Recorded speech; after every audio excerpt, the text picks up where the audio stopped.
Pemirsa, tidak hanya menyerang manusia, COVID-19 juga terkonfirmasi bisa menyerang hewan. Selalu menjaga kebersihan dan rajin memberi vitamin maupun makanan tambahan merupakan hal-hal yang bisa dilakukan pemilik hewan peliharaan untuk menghindarkan hewan kesayangannya dari COVID-19.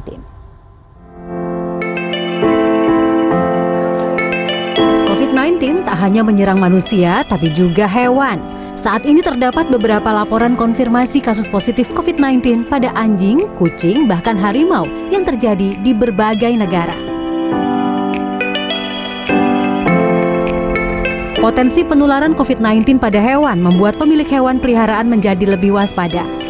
Lili misalnya, ia memiliki anjing jenis Shih Tzu berusia 1 tahun yang dinamai Melly. Lili melakukan sejumlah langkah untuk menghindari kemungkinan tertular COVID-19 pada diri sendiri maupun hewan kesayangannya. Di saat pandemi seperti ini, ia lebih sering memperhatikan kebersihan maupun vitamin tambahan bagi anjingnya.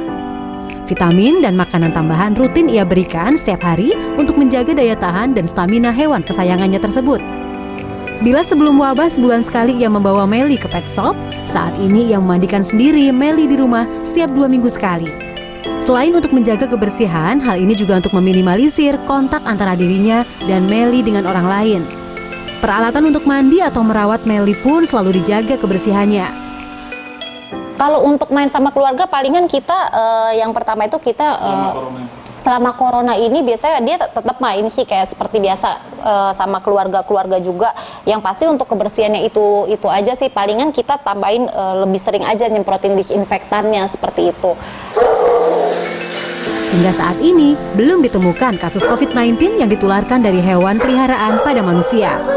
Dokter hewan Tri Ayu Kristianti menjelaskan, kasus positif COVID-19 yang ada pada hewan peliharaan di sejumlah negara diketahui setelah hewan melakukan kontak dari manusia.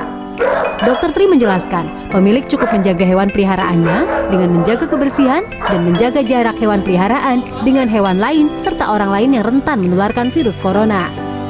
Jadi kalau misalnya hewan itu tinggal dengan orang yang misalnya positif COVID-19, nah pastikan itu adanya jarak antara hewan dengan ownernya. Apabila tidak ada jarak, misalnya hewannya memang tidur sekamar, dianjurkan untuk pemilik itu tetap untuk menggunakan masker untuk menghindari adanya penularan ke hewannya, seperti itu. Kebersihan dan menjaga jarak hewan adalah kunci agar hewan peliharaan kita tak tertular COVID-19. Pemilik hewan juga tak perlu khawatir berlebihan sebab hingga kini belum ada kasus hewan yang positif COVID-19 menularkan virus kepada manusia. Tim Liputan CNN Indonesia.